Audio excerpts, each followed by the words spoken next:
Bitcoin climbs back to 2-year highs as demand for ETFs continues. Ethereum gets a date for its next major upgrade, and the Solana blockchain goes down after a record time of uptime, which has been really bullish. We cover all this right now with Nick and myself, Matt, in this Collective Shift weekly recap, actionable insights, and a breakdown into the crypto market, all in under 30 minutes.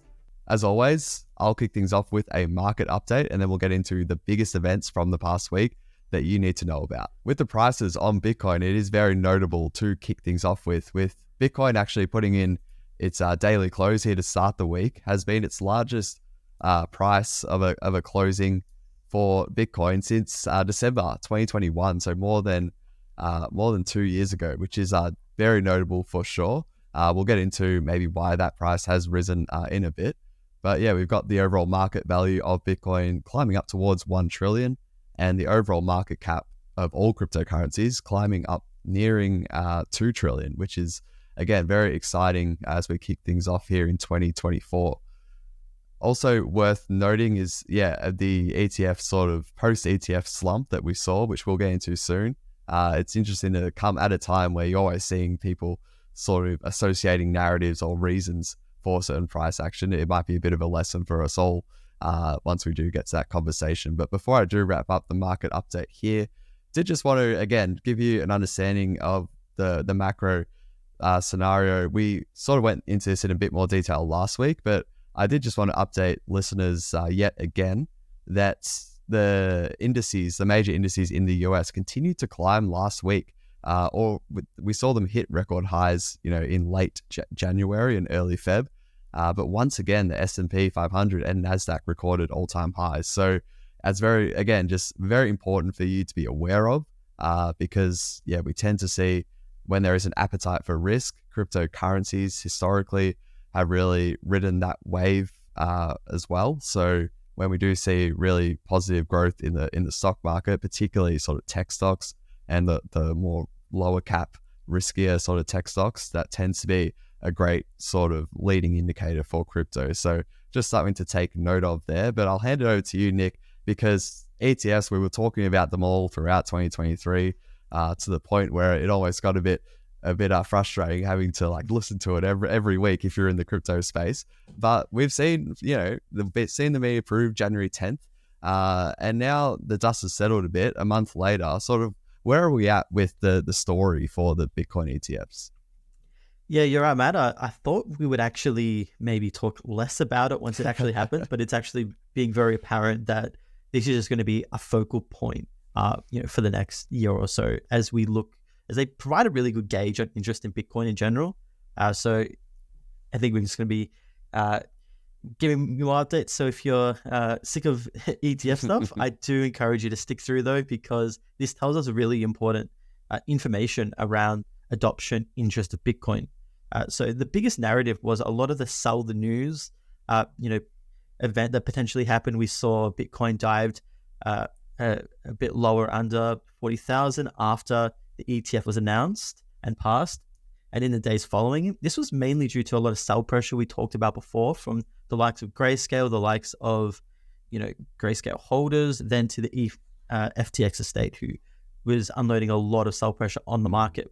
So for me, I'm really personally interested to know in that ultimate universe where there was no sell pressure from FTX, from Grayscale holders, what this would have looked like and whether it would have actually sort of been a buy the news event rather than a sell the news event due to this holdings.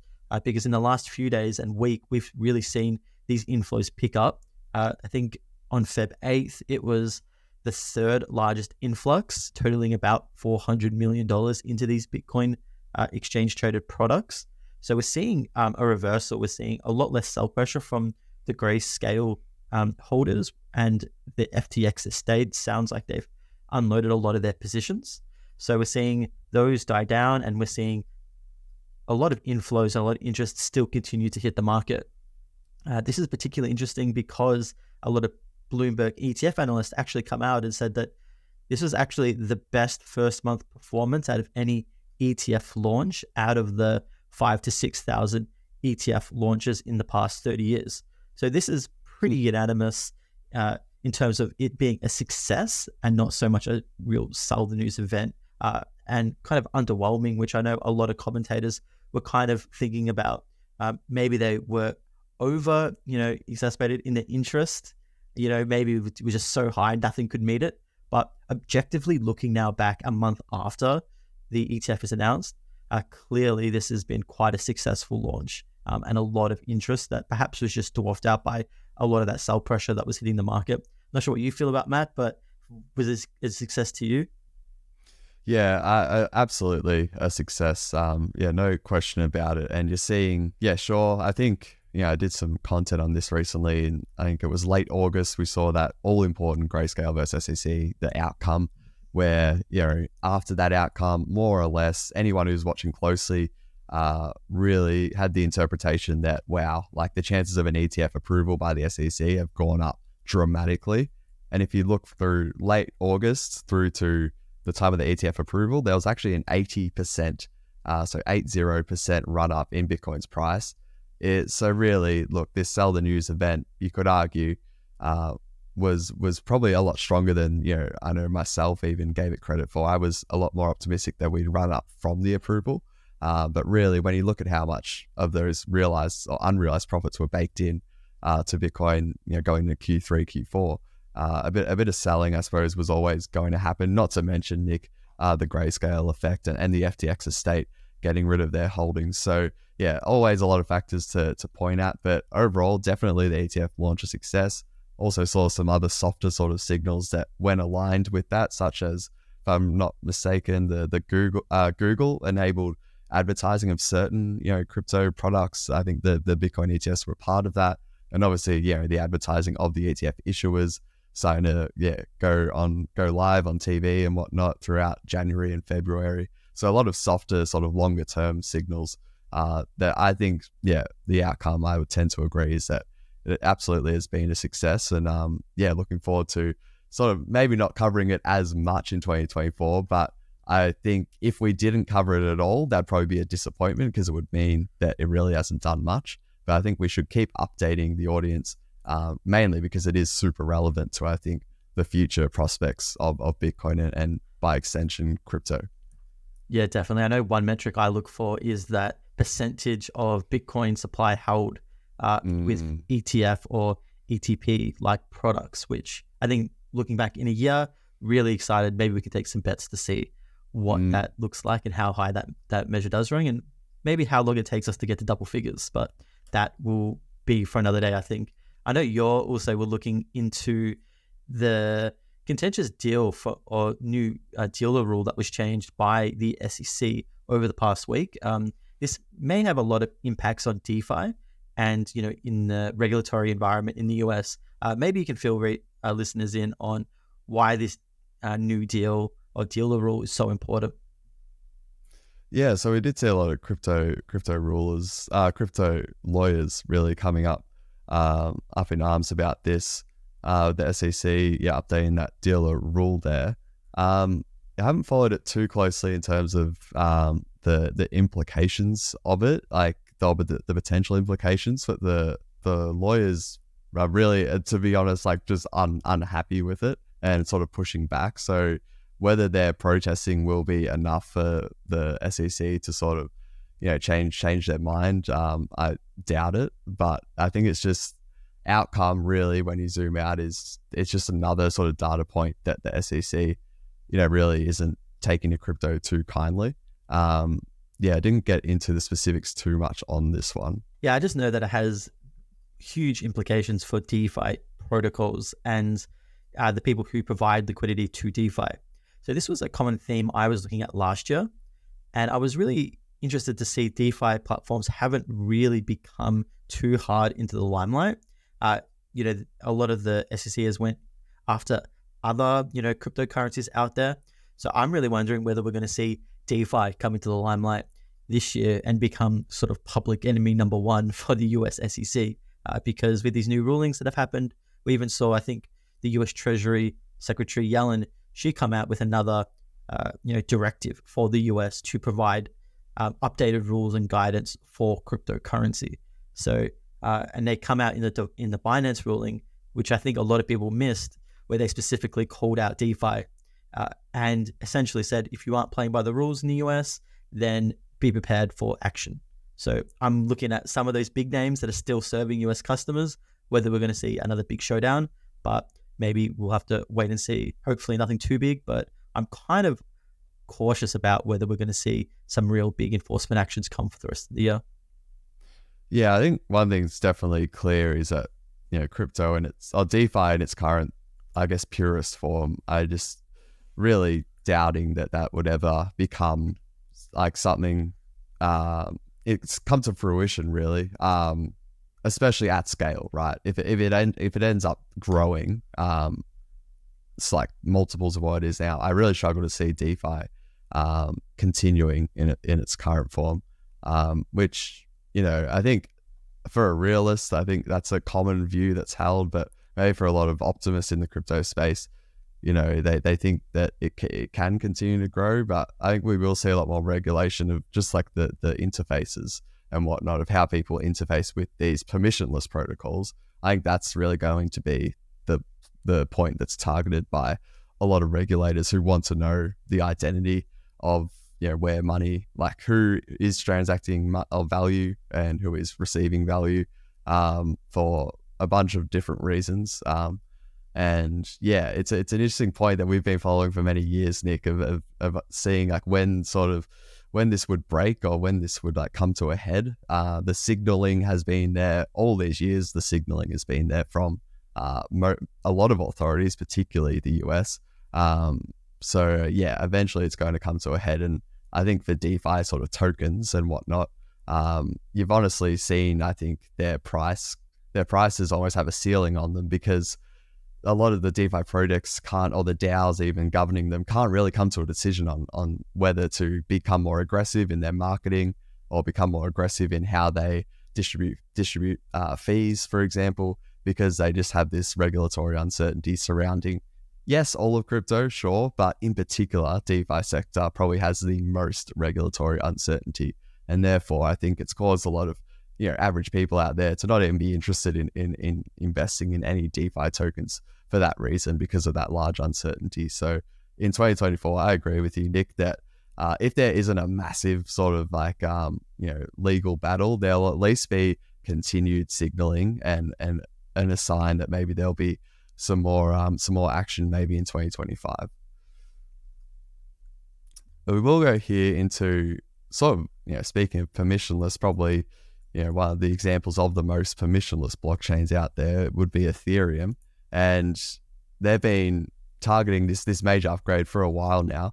What have you got on this one, Nick?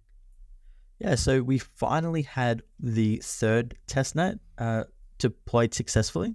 So this is the final stage, and what Ethereum devs were looking for. They were looking for a smooth, uneventful testnet upgrade, which they got. Everything went according to plan from what I saw, and they come out and targeted a March 13 mainnet release for Dencun, which is the next big Ethereum upgrade. So a lot of people were really excited about this. There was a bit of whispers or caution about whether this may be pushed back, considering that I think one of the first two testnets weren't unanimously successful. There was a few bugs and a few issues, but all trains look like that it's on track. And this is just such a big reminder, because it reduces the gas costs and transaction fees on Ethereum L2s quite dramatically. It's unclear exactly how big this is going to be or how long it will take for these teams to deploy support and then to bring down those gas prices. But from all regards, it looks like at a minimum 3x to 5x, could potentially be more depending on whether the EIPs get tightened or loosened in the future, because there is a lot of degree of flexibility in how, I guess, much gas cost you can potentially increase. From what I was hearing a lot of the Ethereum Foundation devs talk about, was that this was kind of a cautious upgrade, that they didn't go full guns blazing essentially in providing the maximum limit of gas efficiency that you could do in this upgrade. So I think there's potential to dial this up potentially to get a few orders of magnitude lower gas. So this is just going to be a big deal, and I'm really looking to these old alternative layer ones. A big point I'm looking for is whether the gas costs on Ethereum L2s after will still be sufficiently low to encourage people to use them, or whether they'll still be encouraged to use these alternative blockchains such as Sui, such as Solana, because we all know Solana is the cheapest blockchain out there for the performance that it gives and usability. But don't expect Ethereum L2s to be as cheap as Solana, but they will be cheaper than potentially some other alternative layer ones. So a lot to look out for, just because it's going to be a big game changer for these L2s and encourage more funds and more value to flow back to Ethereum and the Ethereum ecosystem. Yeah, definitely. I think if anyone, I would encourage people to listen to what Nick just said again for a second time, because it's I think it will be basically the story of 2024, really. It's like, how successful will Ethereum's upgrade be? The Dencun upgrade, in terms of lowering the fees, as Nick explained, compared to still transacting on the likes of Solana or Sui or whatnot. And will we have this, effect of induced demand, which we've talked about a lot with Collective Shift members and previous videos? Will we just see a rush of activity come to these Ethereum Layer 2s, and all of a sudden you start to see fees spiking, and all of a sudden the bull case for these other blockchains increases significantly? Or will the Dencun effect, after Dencun, will the fees actually be significantly cheap, even if there's a rush of activity? So honestly, like, that is one of the most important things that I'm watching for 2024 and informing sort of my view on the market. And it's it's a simple one, but sometimes the simplest sort of indicators can inform sort of a lot of what is going to happen sort of in the short to medium term in particular. So yeah, thanks for that, Nick, and looking forward to seeing the effect of after the middle of March, once Dencun's implemented, seeing how much fees do come down. Probably onto Ethereum's sort of main rival, you could argue, in terms of Solana, that we'd been sort of speaking really highly of them, that they'd had the record amount of uptime, I think it was nearly 12 months they got up to, but that streak finally sort of came to an end, unfortunately, for the Solana community last week. What have you seen here? Yeah, I actually put a post out for members looking into Solana in the last couple of weeks, and this was one of the risks that I noted was, it's all about uptime, and especially for a blockchain, for its trust. This is probably, if not the biggest thing. And we saw Solana deal with quite considerable network outages in the past, and there was hope that perhaps this was the thing of the past. But it turns out it passed its first test with the Jupiter airdrop. There weren't too many network issues there, but a few days after it, we saw a bug that happened that shut down the Solana blockchain for about 5 hours, which is one of its longest outages ever. And I think it's about its 11th overall. So as you mentioned, it ended this run of uptime. And I think the Solana devs just put out a post-mortem, which maybe we can link in the comments, which essentially said there was an unidentified bug that was lying around that was activated and resulted in the downtime. So Solana, was back up and running not too long after this. So as I said, it was about 5 hours. But for many, it may be 5 hours too long. But this didn't really reflect anything in the price. The price, I think, dipped below once it did experience that downtime, but then it rebounded quite quickly. And ever since, I haven't really been seeing any effect on price per se, which is a whole nother kettle of fish. I know you talk about a lot about whether fundamentals are really being priced into a lot of these altcoins. Maybe this is an example that the market is kind of accepting of a 5 hour downtime.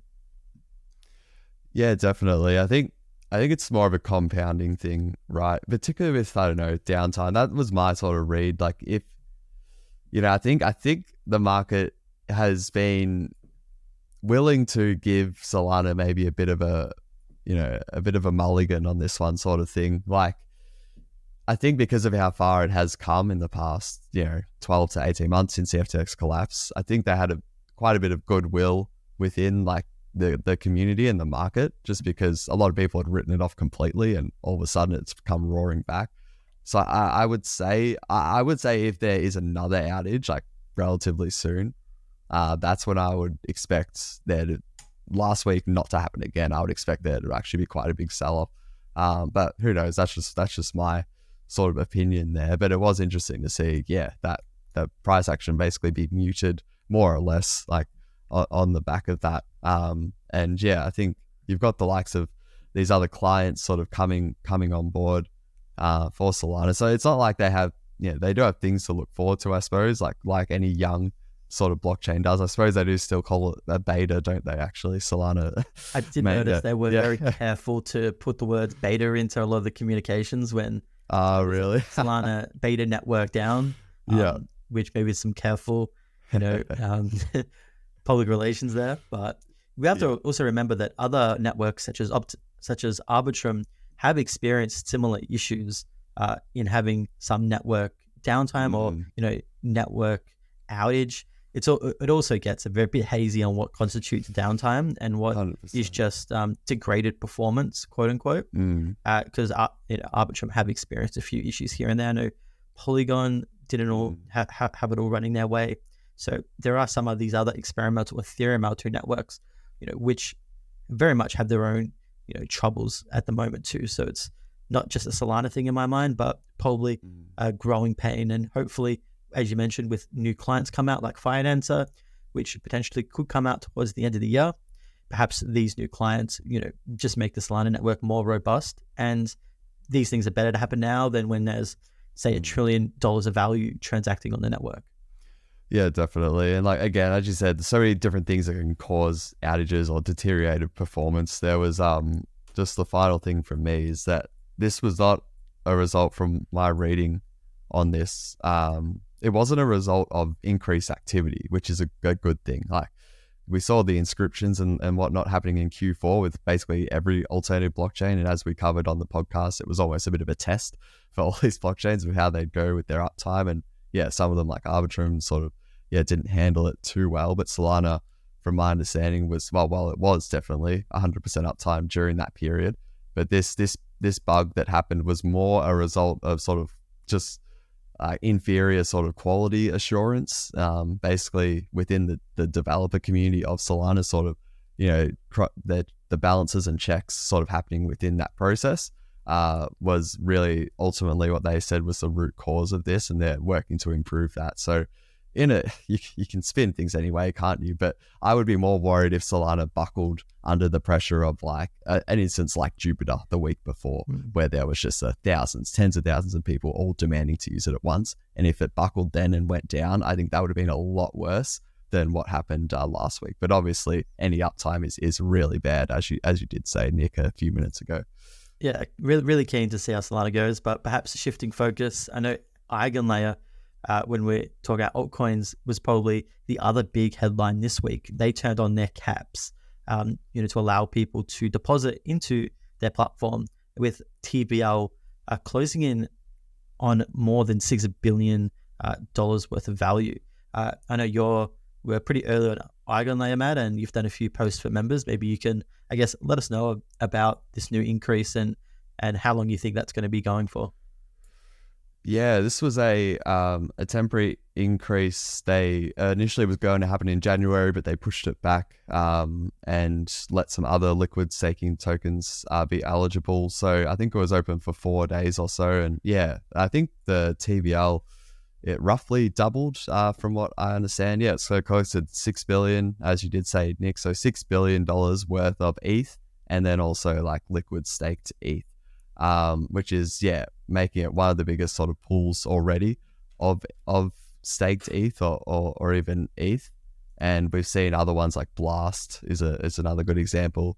Mantle's Bridge has seen a lot of ETH recently as well. EigenLayer, I would suspect would be their last time they've increased the caps of how much ETH they're letting come in. And essentially, I would say they're going to be launching their first sort of product or service, the EigenDA solution, probably coming out.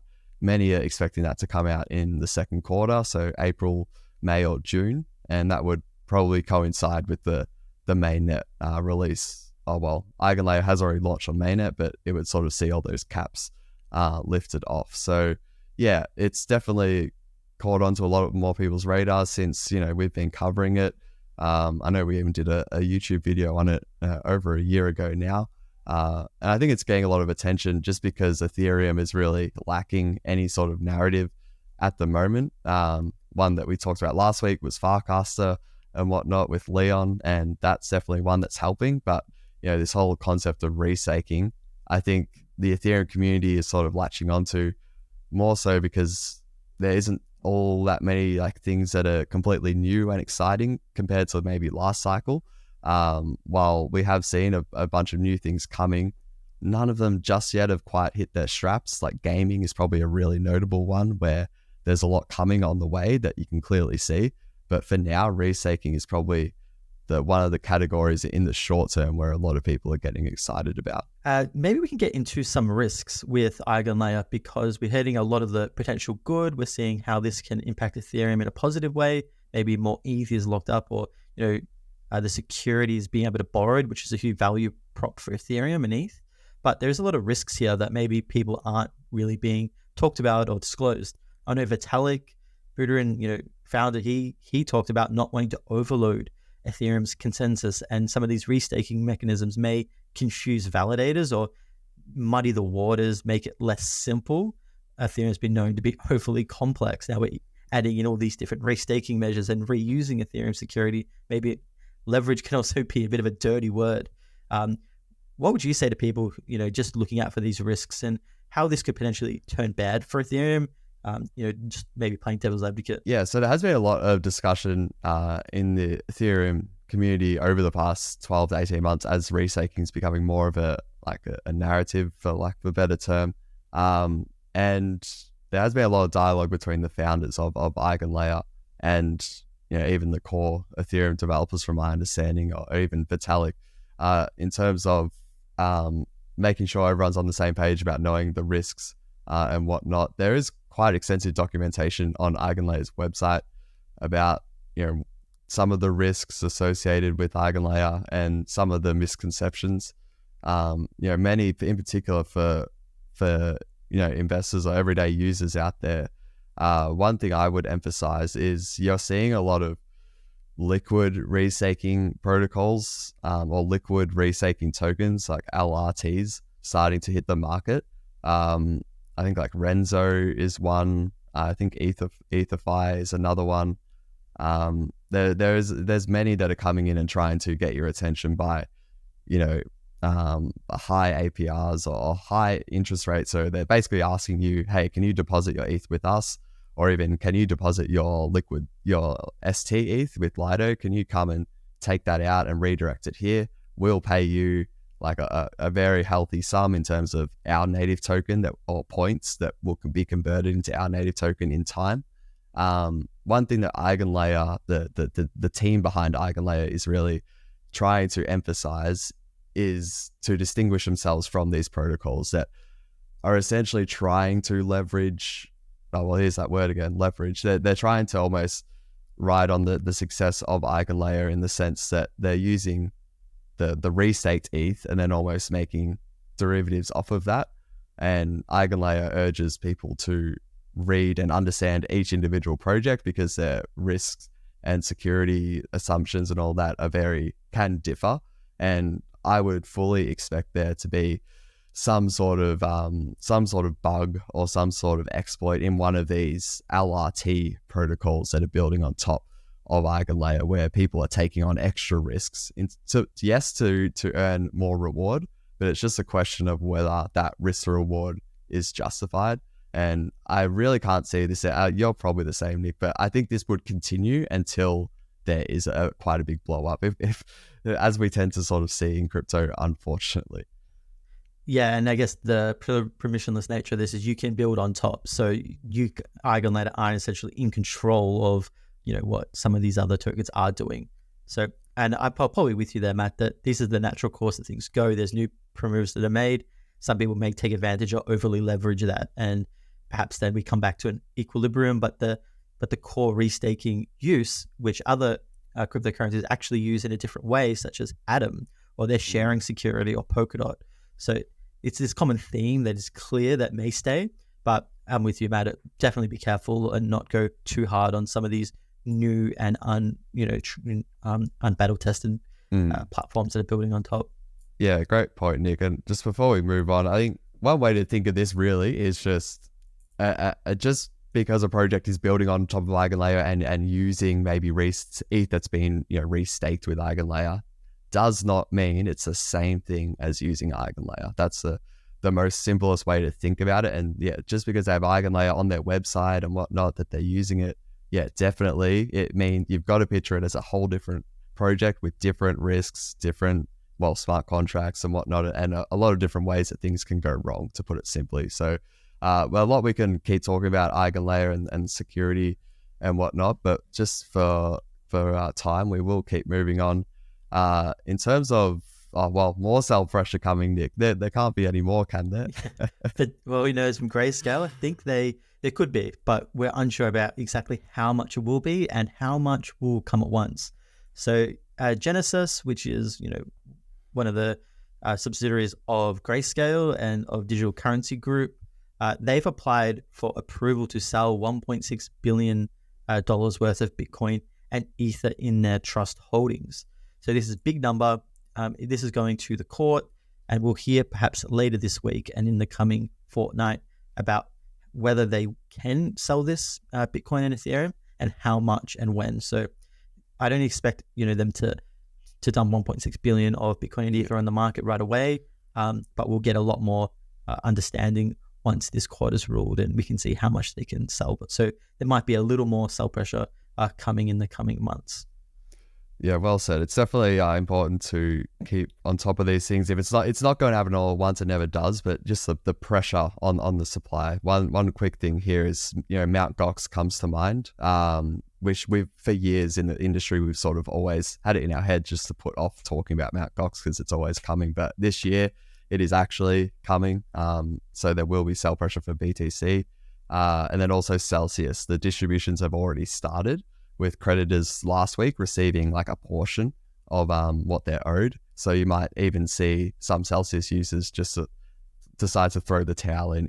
In what I mean by that is just selling their BTC that they get back, being like, I don't like this crypto thing, I'm just going to sell it for cash. You might see that sort of continued sort of sell pressure throughout this year. So a few things to note. The government, just last thing, the US government, one of the largest holders of BTC, they also said they were going to be selling some Bitcoin this year. But always a lot of sellers, always a lot of buyers, TLDR. But I will wrap things up with a rapid fire, just in terms of other things we're sort of looking out for. Just very quickly here, one thing that I haven't seen many people just appreciate or talk about is we know that Coinbase versus the SEC, arguably the biggest legal battle in the history of the crypto market or industry.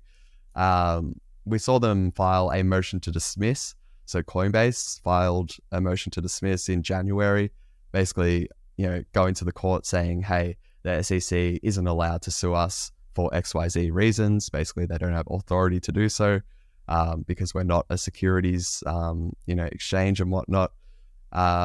This is currently being considered by the judge. Why am I mentioning this? Really, I would just encourage you to appreciate what happens if the judge agrees and sort of recognizes the motion to dismiss. What would actually happen? It means that the whole case is thrown out.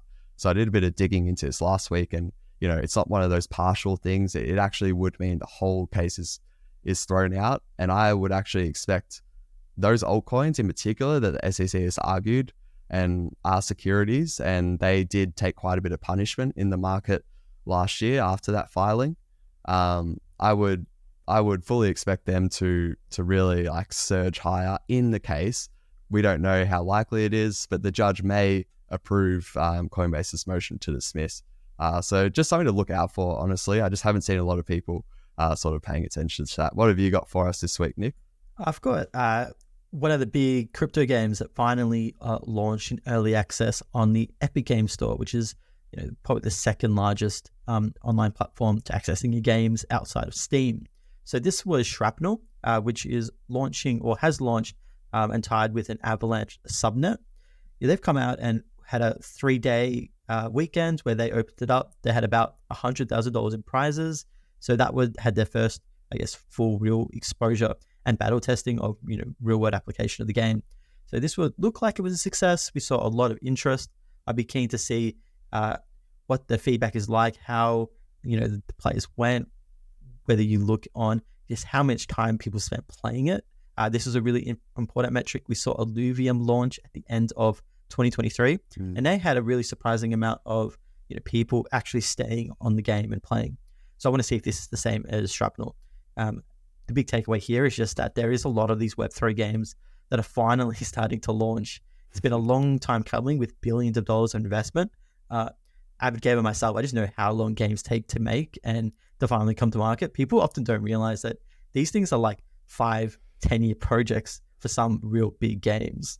And so it's not going to be an overnight thing. And these things are just slowly launching. There was another one, I think, on the Xbox store that potentially could be the first crypto game on Xbox.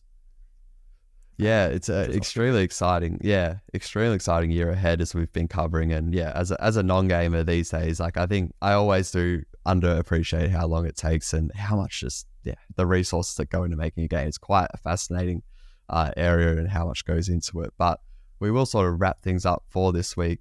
Nick, that's been a good one. But if you are looking for more of the same and more insights on the crypto market, you do want to join our subscribe to our weekly Shift newsletter. So we have free weekly market insights delivered to your inbox every Friday. You can subscribe there at collectiveshift.io/newsletter. That's collectiveshift.io/newsletter.